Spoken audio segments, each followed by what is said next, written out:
Do you think Europe, from your perspective, wants to work with America right now?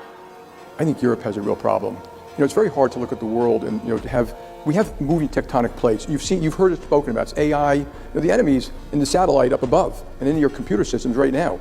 And the world changed. The other tectonic plate is the rise of China, huge global deficits, social network programs that probably can't be maintained over a long period of time. So Europe has a problem.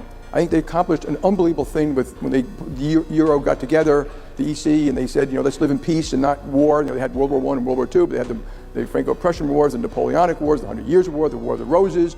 And so living in peace is a good thing, but it got bogged down. They never finished the common market. It takes 27 nations, to make a decision.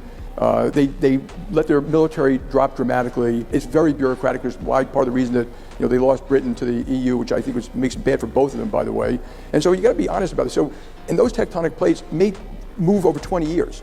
But if we ever write a book about how the West was lost, it will be because of the following. It will be because of we didn't get our act together here, and we go through all the policies here, that we didn't have the strongest military in the world, and that we allowed Europe to fall apart. And so I have a slightly different point of view about Europe. They have some wonderful things, but they've gone from 90% of the GDP of America to 65. That's not because America did anything bad to them. It's their own bureaucracy, their own cost, they do some wonderful things on their safety nets, but they've driven business out, they've driven investment out, they've driven innovation out. It's kind of coming back. I think the leadership, Merz, Macron, Maloney, Starmer, I think they know. I just think politics is really, really hard. Therefore, the fragmentation of Europe, if they fragment, that's exactly what some of our adversaries want. They want to go back to a world like that, and then you kind of have a world that was like it was before World War I, everybody out for themselves. Everyone's got different national security interests, whether it's food or energy or water, and China is a huge country who wants to do bilateral negotiations with every country. If they fragment, then you can say that that America first will not be around anymore.